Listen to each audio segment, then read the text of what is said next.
you is, are you ready to accept the call of a mentor? We talked just a little bit to open us up about the direction of being a provider, definitions of being a provider. What you're providing.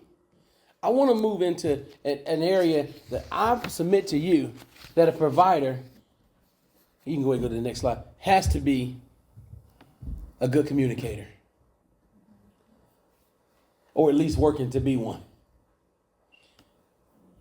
When you're a provider that's communicating well, at least learning how to do it, it sets the family in motion. It can set the family in motion of moving forward, or it can also stop them, or it can also be moving them backward. That's a lot, right? But that's the truth as a provider. I want to give you all a couple definitions. First of all, somebody help me read this. Listening versus hearing. Anybody want to read that one to me? Please pay attention. Keep going. To sound to hear. Sound to hear. Okay. Something with thoughtful. Attention and to give consideration. Listening versus hearing. When we're talking about listening, it means we pay attention to sound, to hear something thoughtful, with thoughtful attention, and to give consideration. That's when you're paying attention, when you're listening. Listen to this. Hearing. Can anybody read that one for me? Special sense by which noises and tones are received. See, did somebody, just now when he just read that, did anybody hear like a bouncing sound? That was somebody moving their feet. When we're hearing things, we pick up the noises and the sounds. But when we're listening, we're paying attention. That's when we're giving our undivided attention. Now, I want to give you something else. I want to also tell you, when you're a provider and you're communicating with the family, when you're communicating, whether you be a single dad, whether you be a married dad, whichever it is, I'm telling you, empathy, this is the perspective, the ability to understand and share the feelings of another. You ever heard people use that word empathy a lot? And you're like, man, I know it means something. I'm not right sure what it is. But it's the ability to understand and share the feelings of another. Hover over that first one for me. Now, I want to show y'all a quick video.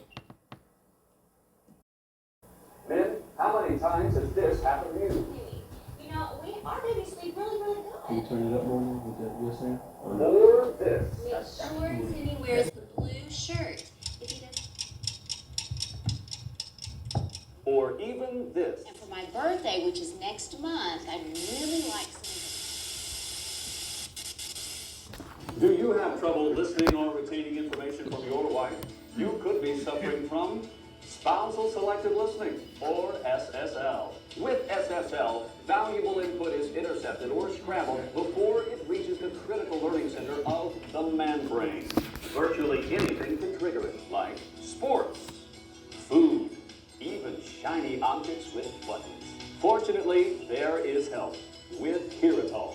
Containing a rare group with an exotic name, Heritol helps men focus and listen to valuable female input, even pick up on those subtle hints. These are exactly the earrings I wanted. How did you know? Thanks, Heritol.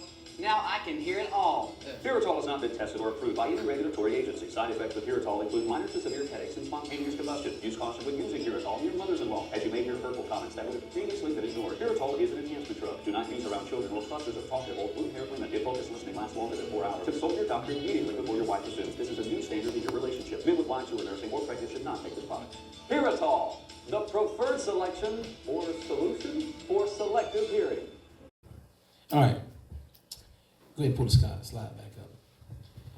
I'm telling you, y'all, a lot of times, is anybody in that place, sometimes you're talking to the family, or you're talking to your spouse, talking to your kids, and you just feel like nobody's not hearing you?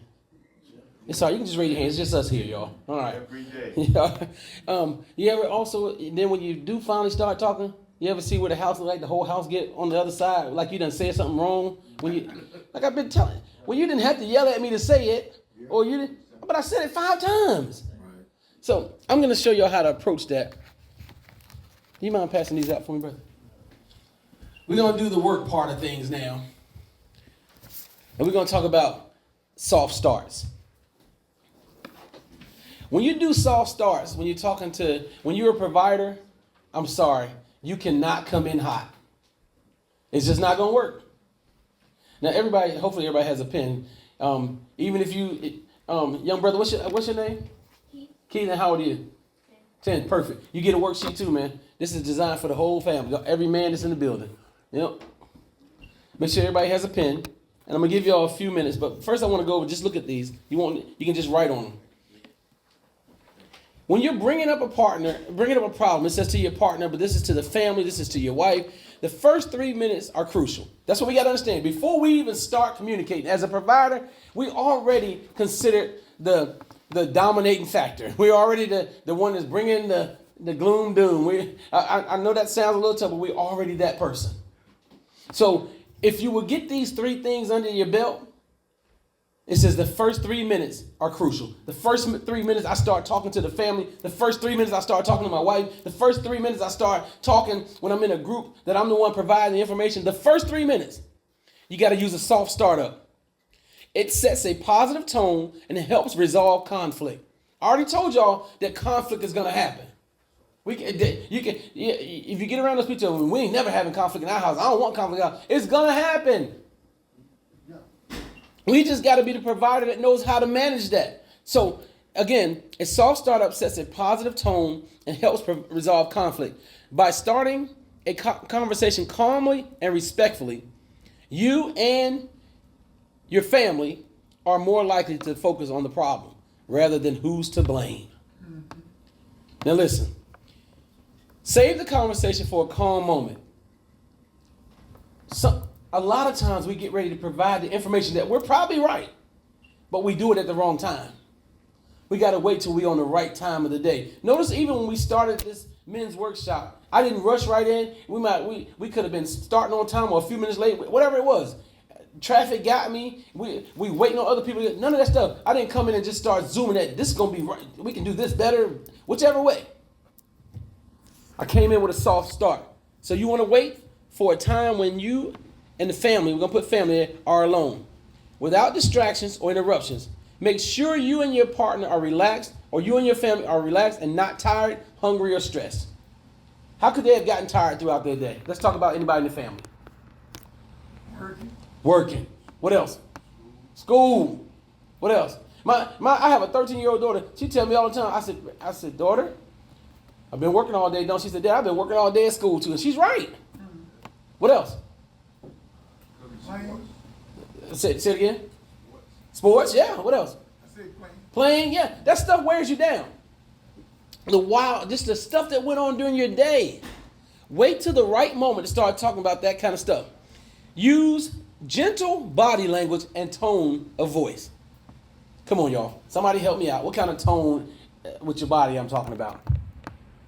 Give me a rough tone you can do with your body. Yep.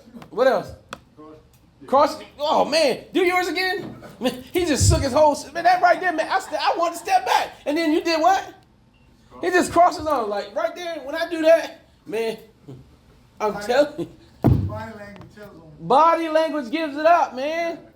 Express. I shake my head like...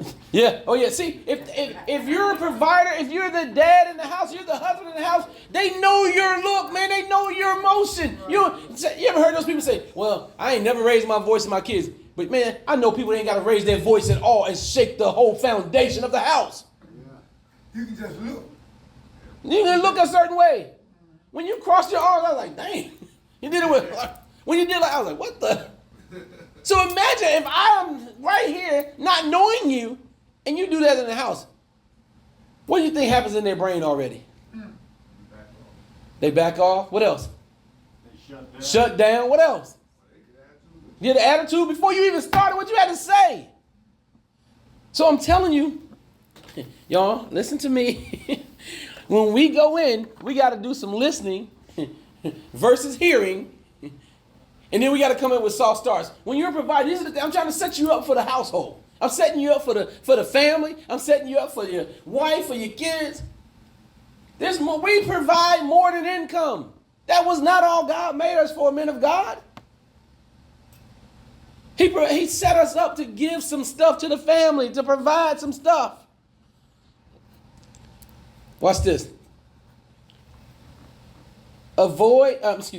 Take an attitude of teamwork and problem solving rather than arguing or blaming. Who's guilty of going and saying, did you do that right there? Did you leave that stuff? You already know they did it. Yeah, I do. I had my oldest son, he's 27 now, but I can still remember when I used to come in there like he'd say, this is how he had emotion.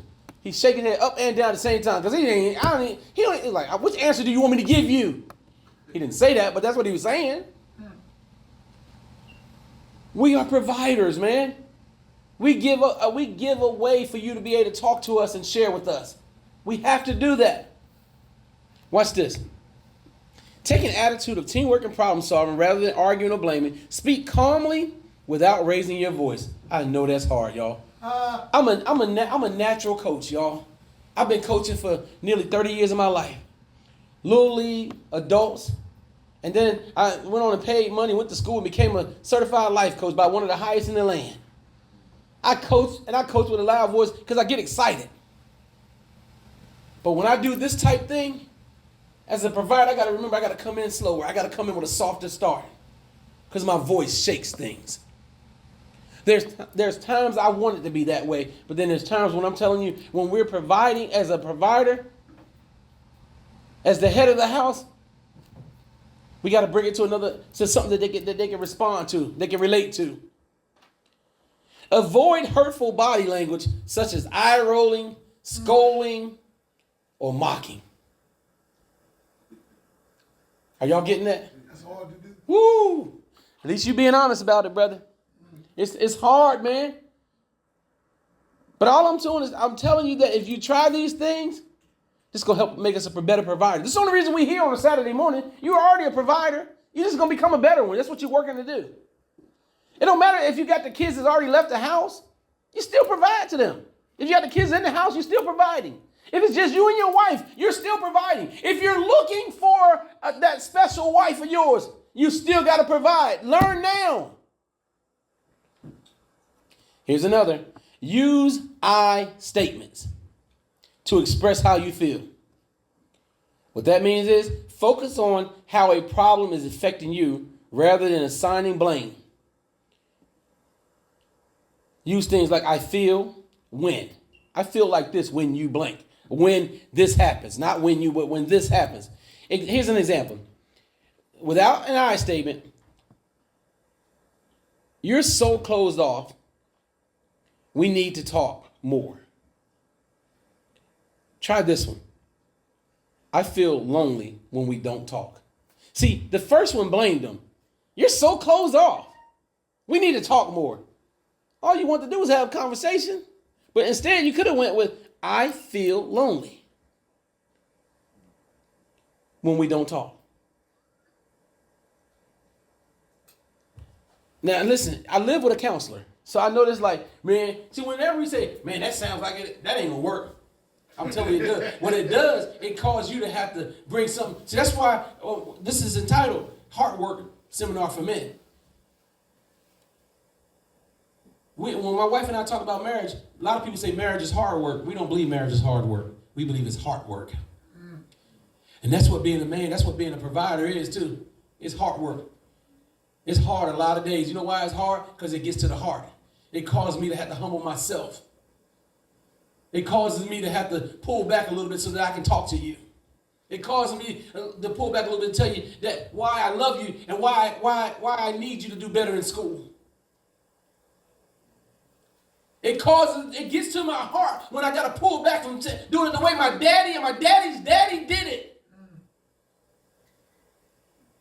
Hard work. I'm talking about the heart now. And I'm not telling you that you change tomorrow, but I'm telling you, if you will commit some of these things to translation, this will take place. And you'll see the results happening.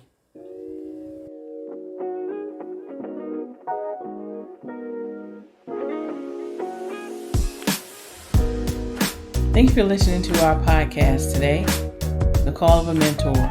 If you'd like to leave a positive comment, or if you'd like to be on our show, please give us a call at 757-737-8714, or you can drop us a text message.